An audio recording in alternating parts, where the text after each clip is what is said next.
राम राम सा। भारत माता की, भारत माता की, भारत माता की। जंबेश्वर महाराज की, गुरु जंबेश्वर भगवान की। वंदे वंदे वंदे। भारतीय जनता पार्टी के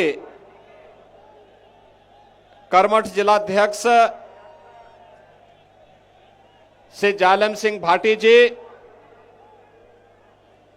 लोकप्रिय प्रत्याशी और विधायक भी हैं श्री बिहारी लाल बिश्नोई जी, मंच पर उपस्थित श्रीनिवास जंवर जी, आत्माराम जी, कन्हैया लाल जी, आसकरण जी,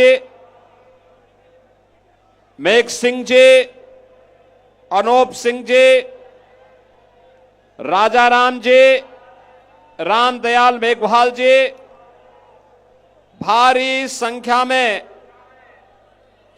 नोखा में उपस्थित मेरे नोखा विधानसभा क्षेत्र से उपस्थित सभी भाइयों और बहनों, इस पावन धरा को, जिस पावन धरा में गुरु जंबेश्वर भगवान की जो तपोस्थली है, वीर तेजाजी महाराज और बाबा सिद्ध रामदेव की जो पावन धरा है, और यही नहीं पूरे देश और पूरी दुनिया के अंदर श्रीमद् भागवत महापुराण और श्री राम कथा को जन जन तक पहुंचाने वाले पूज्य संत राम सुखदास जी की भी जो तपोभूमि है, इस तपोभूमि को कोटि कोटि नमन करते हुए मैं आप सबका हृदय से अभिनंदन करता हूं। भाइयों बहनों, मुझे आश्चर्य हो रहा था कि मैं पिछले कई दिन से राजस्थान के अलग अलग जनपदों में घूम रहा हूं, और हम लोग तो जो एक बार बोल लेते हैं फिर उसको हर हाल में निभाते हैं। कांग्रेस के लोग अपनी हार को पक्का देख करके कल से अफवाह फैला रहे थे कि अब मैं यहां नहीं आ रहा हूं। आजा मुझे जो भी फोन करता मैं कहता हूं मुझे नोखा जाना है, मेरी दूसरी सभा वहीं पे है, लेकिन लोग यहां ये लोग कहते थे कि नहीं आ रहे हैं। भाइयों बहनों, हम लोग तो प्रभु राम के भक्त हैं, और प्रभु राम के बारे में कहा जाता है, रघुकुल रीति सदा चली आई, प्राण जाए पर नोखा आने का जो वचन दिया था उसको पूरा करने के लिए एक बार फिर से मैं आपके बीच में यहां पर उपस्थित हूं। इस धरा को नमन करते हुए आप सबका मैं अभिनंदन करता हूं। भाइयों बहनों, 5 वर्ष कांग्रेस शासन के राजस्थान की दृष्टि बड़ी वेदना के हैं, पीड़ा के हैं, अव्यवस्था और अराजकता के हैं। ये पीड़ा, ये जो वेदना कांग्रेस ने राजस्थान वासियों को दी, जो राजस्थान अपने शौर्य के लिए, अपने पराक्रम के लिए, अपनी भक्ति के लिए, अपनी शक्ति के लिए, अपने आतिथ्य सत्कार के लिए, और यही नहीं, राजस्थान पूरी दुनिया के अंदर जितनी अच्छी मिठाई और नमकीन बनती है उसमें बीकानेर और राजस्थान का ही सबसे बड़ा योगदान है।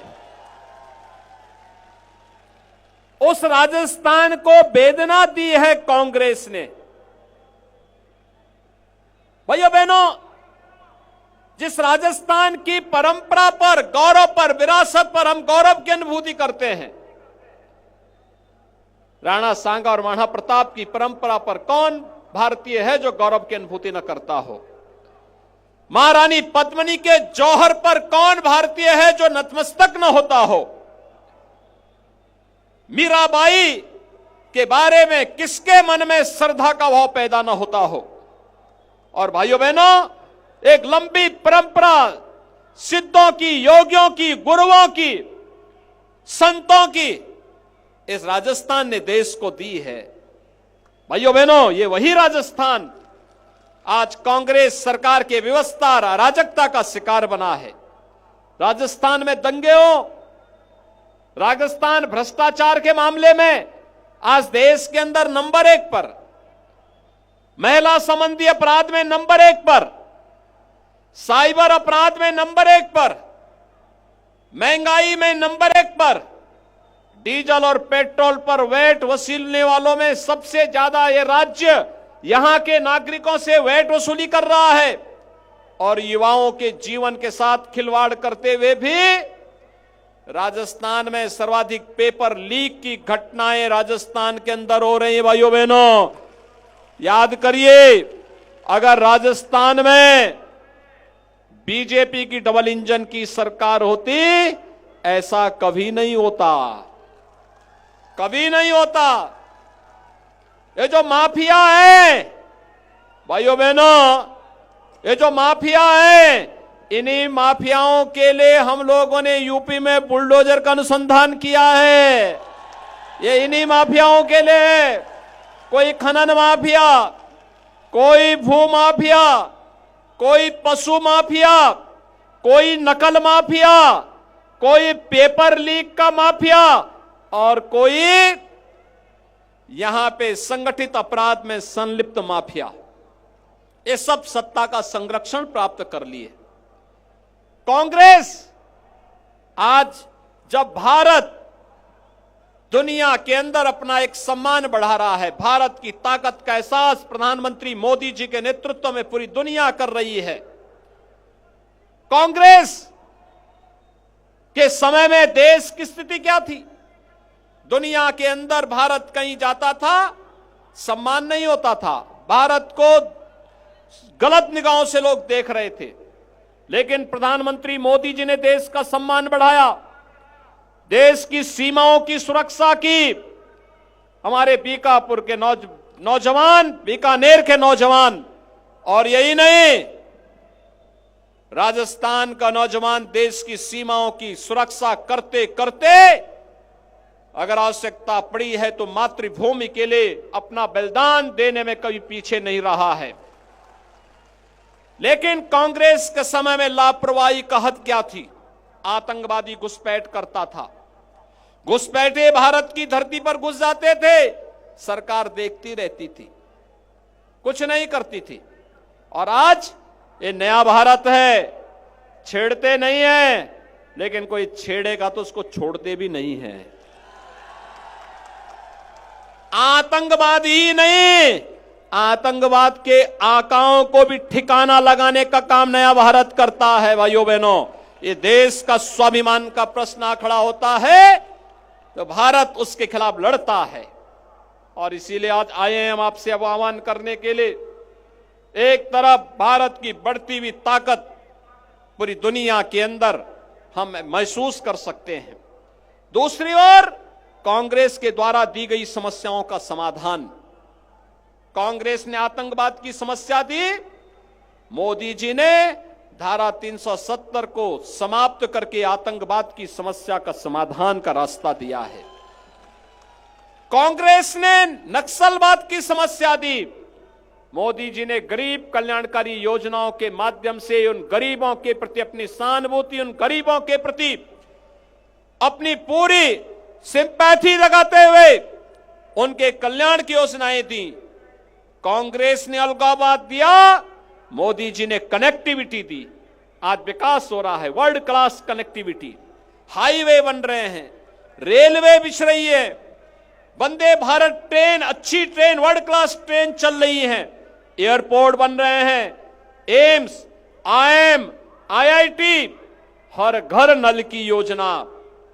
गरीबों के लिए मात्र 9 वर्ष में जो कांग्रेस 55 वर्षों में नहीं कर पाई, मोदी जी ने मात्र 9 वर्ष में 4 करोड़ गरीबों के मकान बना दिए, 12 करोड़ गरीबों के घर में शौचालय बनवा दिए, 4 करोड़ गरीबों के घर में बिजली पहुंचा दी, 10 करोड़ गरीबों को फ्री में उज्ज्वला योजना के कनेक्शन उपलब्ध करवा दिए। भाइयों बहनों, 50 करोड़ लोगों को स्वास्थ्य बीमा का कवर भी मोदी जी ने दे दिया। और यही नहीं, कोरोना कालखंड से लेकर के लगातार आज भी और अगले 5 वर्ष तक 80 करोड़ लोगों को फ्री में राशन की सुविधा का लाभ भी मोदी जी ने दिला दिया। भाइयों बहनों, ये कांग्रेस न सम्मान बढ़ा सकती है, न भ्रष्टाचार पर अंकुश लगा सकती है, न माफियाओं को नियंत्रित कर सकती है, न बहन और बेटियों की सुरक्षा पर ही किसी प्रकार से उनको सुरक्षित करने में ये सरकार पूरी तरह विफल है। तो क्या कांग्रेस को शासन करने का अधिकार है क्या? भाइयों बहनों, चुनाव सहानुभूति का नहीं होता है, भविष्य निर्माण करने का एक अवसर होता है। ये तो आपकी आस्था का सम्मान भी नहीं कर सकती सरकार। ये सरकार तो आपकी आस्था का सम्मान भी नहीं कर रही है। आपने देखा होगा, रामनवमी के अवसर पर यहां दंगे हुए थे, रामनवमी के अवसर पर यहां पर कर्फ्यू लगा था, रामनवमी के जुलूसों को रोका गया था। हर पर्व और त्योहारों के समय सरकार हिंदुओं पर अंकुश लगाती है। और इसलिए भाइयों बहनों, हम सब आपके पास आए हैं कहने के लिए, हम लोग बोलते कम है, करने में विश्वास करते हैं। और ये आपने देखा होगा, कांग्रेस के लोग हंसते थे जब हम लोग कहते थे कि रामलला हम आएंगे, मंदिर वहीं बनाएंगे। आज राम मंदिर बन रहा है ना, कोई संदेह? राम मंदिर के निर्माण में कोई संदेह? बन रहा है ना। आप मुझे बताओ, यहां से नोखा से कितने लोग अयोध्या जाने के इच्छुक हैं? वाह भाई, पूरा नोखा ही अयोध्या आना चाहता है। आप सबका अभिनंदन है। और भाइयों बहनों, 22 जनवरी 2024 को प्रधानमंत्री मोदी जी के कर कमलों से 500 वर्षों का इंतजार समाप्त होगा। प्रभु राम फिर से अयोध्या में राम जन्मभूमि में, अपनी जन्मभूमि में फिर से विराजमान होंगे। हर भारतीय का सिर चौड़ा होगा, गर्व से चौड़ा होगा कि मेरे प्रभु फिर से आए हैं अपनी भूमि पर फिर से उनका अवतरण हो गया है। और भाइयों बहनों, इस अवसर पर मैं आप सबसे अपील करूंगा, आप श्री बिहारी लाल बिश्नोई जी को जयपुर फिर से जिता करके भेजिए। सहमत है ना? सभी लोग सहमत हैं?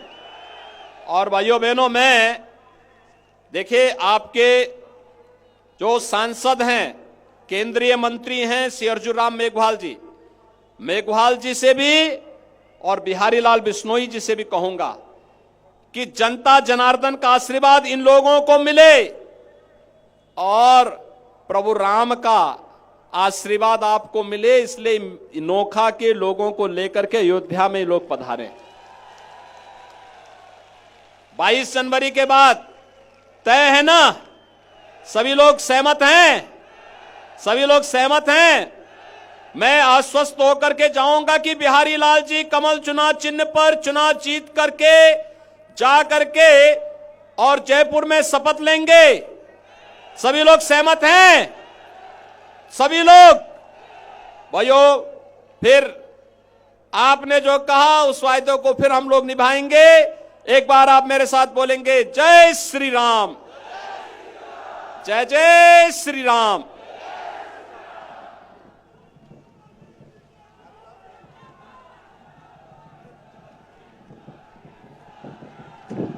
जोरदार तालियों से स्वागत करें योगी जी हमारे मध्य। ये लाखों का हुजूम उमड़ पड़ा है योगी जी के स्वागत में।